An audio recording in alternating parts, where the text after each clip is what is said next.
विलायत न्यूज़ में आपका स्वागत है। देश विदेश, मिडिल ईस्ट और इस्लामी देशों की अहम खबरों के लिए आप देख रहे हैं हमारा ख़ास प्रोग्राम वर्ल्ड बुलेटिन।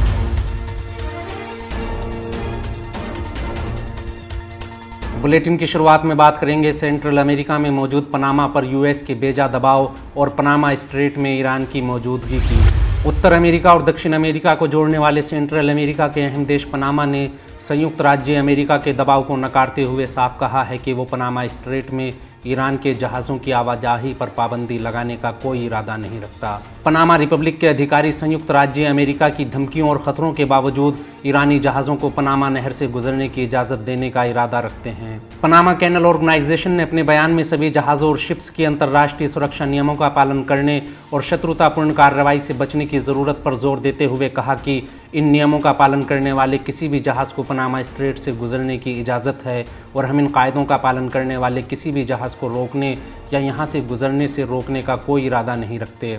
बता दें कि दुनिया भर के समुद्री व्यापार का 5% सामान पनामा स्ट्रेट से होकर गुजरता है। पिछले कुछ हफ्तों में अमेरिका बार बार पनामा को कह चुका है कि वो इस इलाके में ईरान के जहाज़ों को एंट्री करने की भी इजाज़त ना दे। अमेरिका ने साफ कहा है कि हम पश्चिमी गोलार्ध में ईरान की बढ़ती एक्टिविटी पर गहरी नज़र बनाए हुए हैं। अमेरिका के पनामा पर डाले जा रहे गैरकानूनी दबाव को देखते हुए ईरान सरकार ने पनामा को अंतर्राष्ट्रीय समुद्री संगठन के कानूनों का हवाला देते हुए कहा कि ईरान और पनामा दोनों देश इस संगठन के सदस्य हैं और पनामा सरकार को ईरानी जहाज़ों पर किसी भी तरह की पाबंदी से बचना चाहिए। गौरतलब है कि ईरान की पनामा जलडमरू मध्य में मौजूदगी की गंभीर योजना के बारे में बात करते हुए हाल ही में अमेरिकी नेताओं ने दावा किया था कि वाशिंगटन ईरानी जहाज़ों की निगरानी कर रहा है और उनकी सभी गतिविधियों पर सावधानीपूर्वक नज़र बनाए हुए है। अमेरिकी सीनेटर मार्को रूबियो ने कहा कि हमारे इलाके में अपनी सैन्य मौजूदगी को बढ़ावा देने की तेहरान की सलाहियतें हमारे लिए खतरे की घंटी हैं।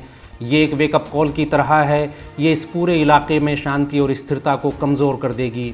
बता दें कि ईरान की पहली national conference on maritime civilisation के मौके पर बात करते हुए एडमिरल शहराम ईरानी ने कहा था कि हम दुनिया भर के सभी रणनीतिक जलडमरू मध्य में मौजूद रहे हैं। दुनिया में सिर्फ 2 जलडमरू मध्य ऐसे हैं जहां हम मौजूद नहीं रहे, उनमें भी एक में हम इस साल मौजूद रहेंगे। बात पनामा स्ट्रेट की करें तो इस साल हम इस महत्वपूर्ण इलाके में अपनी मौजूदगी दर्ज कराने की योजना बना रहे हैं। अगली खबर में बात करेंगे ज़लज़ले से बेहाल अरब अवाम और अरब शासकों की बेहिसी और गुलामी की।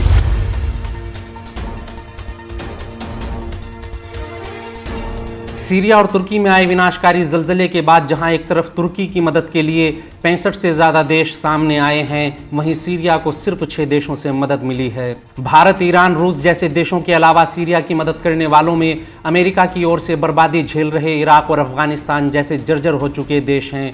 गौर करने वाली बात है कि अपने आप को मुस्लिम दुनिया का ठेकेदार समझने वाला सऊदी अरब, जहां रूस यूक्रेन युद्ध के जिम्मेदार ज़ेलेंस्की प्रशासन के लिए अरबों डॉलर की मदद पहुंचा चुका है, वहीं ज़लज़ले का शिकार सीरिया की मुसलमान आवाम की मदद के लिए अभी तक 1 रुपया भी नहीं दे सका।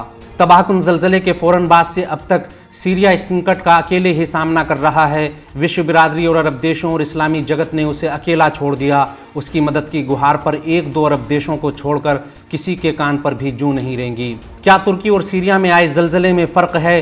क्या ये 2 अलग अलग आपदा हैं या सीरिया के लोग किसी अलग दुनिया की मखलूक? अमेरिका और उसके सहयोगी देशों ने सीरिया को लगातार जख्म तो दिए, अब ज़लज़ले की इस भीषण आपदा के बाद इस देश को सहारा देने वालों के रास्ते में दीवार बनकर भी खड़े हो गए। हैरत होती है अरब देशों पर जो अमेरिका की गुलामी में इतना डूब गए कि इंसानियत ही भुला बैठे। सीरिया की मदद की गुहार के बाद भी सिर्फ कुछ अरब देश मदद के लिए सामने आए, बाकी किसी ने चूं से चां भी नहीं की कि कहीं अमेरिका नाराज़ ना हो जाए। अरब देशों में अल्जीरिया और कतर सीरिया की मदद के लिए आगे आए, बाकी सब अमेरिका की नाराज़गी के डर से खामोश तमाशाई बने बैठे हैं। सीरिया में आए ज़लज़ले ने दुनिया को इम्तहान में डाल दिया। आज दुनिया और ख़ासकर अरब और मुसलमान देशों की मानवता का इम्तहान है और अरब शासकों को ये साबित करना होगा कि उनके पास अपनी सरकार का अधिकार किस हद तक है। गौरतलब है कि अमेरिका की गैरकानूनी और अमानवीय पाबंदियों का सामना कर रहे सीरिया के हालात बेहद गंभीर हैं। सीरिया पर अमेरिका की पाबंदियों का आलम यह है कि ये देश अपने नागरिकों के लिए खाद्य सामग्री और ज़रूरी दवाएं भी नहीं खरीद सकता। तुर्की और सीरिया में आए विनाशकारी भूकंप के बाद सीरिया में ज़लज़ला पीड़ितों की मुश्किलें कम होने के बजाय अमेरिकी पाबंदियों के कारण और ज़्यादा बढ़ गई। अमेरिकी पाबंदियों के सबब उन तक राहत सामग्री भी नहीं पहुंच पा रही। सीरिया के विदेश मंत्री फैसल मिक़दाद के मुताबिक अमेरिकी पाबंदियों ने जलजले का सामना कर रही सीरियन जनता की मुश्किलें कई गुना बढ़ा दी। उन्होंने कहा कि अमेरिका की गैर इंसानी पाबंदियों ने हालात बेहद संगीन बना दिए। हम अपने लोगों के लिए ज़रूरत की दवाएं भी नहीं खरीद सकते। वहीं दूसरी तरफ साम्राज्यवाद प्रायोजित वहाबी आतंकियों ने सीरिया के आम सुविधा केंद्रों से लेकर गाड़ियां, मलबा हटाने के उपकरण और आपदा से निपटने वाले ज़रूरी संसाधन तक को बर्बाद कर दिया। अगली खबर ईरान के परमाणु कार्यक्रम और IRGC के खिलाफ इसराइल की ताज़ा मुहिम को लेकर है।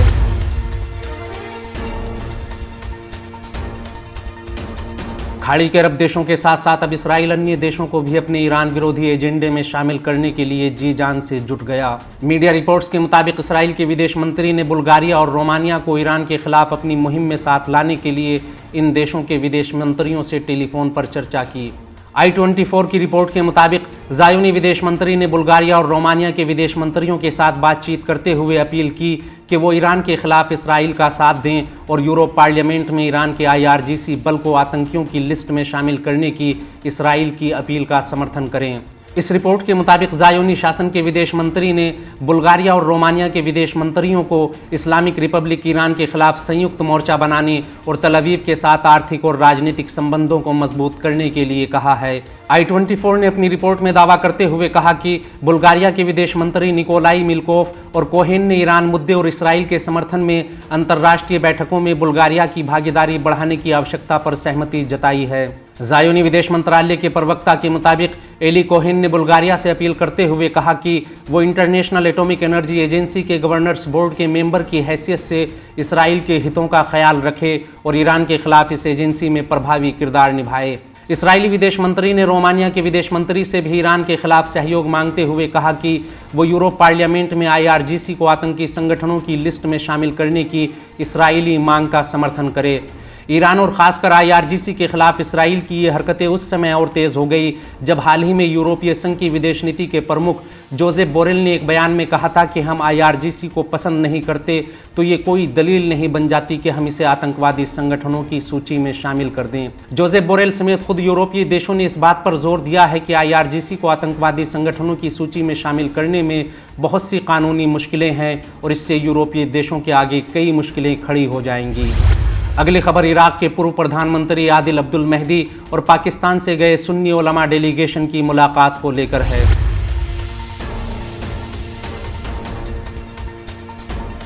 इराक के पूर्व प्रधानमंत्री आदिल अब्दुल मेहदी ने मिडिल ईस्ट और पश्चिमी एशिया में फैले संकट का जिम्मेदार अमेरिका को बताते हुए कहा कि अमेरिका आज़ाद और संप्रभु देशों के रास्ते में अड़ंगे डालता है। उसे बाहरी देशों के हस्तक्षेप और उनके प्रभाव को नकारने वाला समाज और कौमें कभी बर्दाश्त नहीं होती। हमारा मानना है कि इस इलाके में स्थायी शांति और सुकून तभी हासिल होगा जब अमेरिका यहाँ से पूरी तरह निकल जाएगा। अमेरिका को इस इलाके से निकाले बिना शांति और स्थिरता हासिल नहीं होगी। इरना न्यूज़ एजेंसी की रिपोर्ट के मुताबिक पाकिस्तान के मशहूर शिया आलिम दीन अल्लामा अमीन शहीदी के नेतृत्व में इराक गए एक डेलीगेशन से मुलाकात करते हुए इराक के पूर्व प्रधानमंत्री ने पाकिस्तान में हुए आतंकी हमलों और बढ़ते वहाबी आतंकवाद पर चिंता जताई। उन्होंने आतंकवाद के खिलाफ जंग और इस्लामी अक़दार और मुक़द्दसात की हिफाजत के लिए आयतुल्लाहिल उज़्मा सैयद अली सिस्तानी के फतवे का जिक्र करते हुए कहा कि हम मराजा इकराम के फतवों और उनके हुक्म के मुताबिक दोस्ती और आपसी भाईचारे के समर्थक हैं। आदिल अब्दुल मेहदी ने कहा कि हम सब इस्लामी फ़िरक़ों में इत्तेहाद और भाईचारे के हामी हैं और इस नज़रिए के मुताबिक हम अहले सुन्नत को अपना दीनी भाई मानते हुए दो जिस्म एक जान के कायल हैं। दूसरे देशों के मामले में अमेरिका के आतंकी हस्तक्षेप पाकिस्तान और इराक में उसके काले करतूतों की ओर संकेत करते हुए आदिल अब्दुल मेहदी ने कहा कि इराकी संसद में हमने इराक से अमेरिकी सैनिकों की वापसी के समर्थन में एक प्रस्ताव पारित किया और हम मानते हैं कि इलाके में स्थिरता और सुरक्षा और शांति तभी आ सकती है जब इस इलाके से अमेरिका की वापसी हो। हमारा आज का बुलेटिन यहीं ख़त्म होता है। देश विदेश, मिडिल ईस्ट और इस्लामी देशों की अहम खबरें जानने के लिए विलायत न्यूज़ से जुड़े रहिए।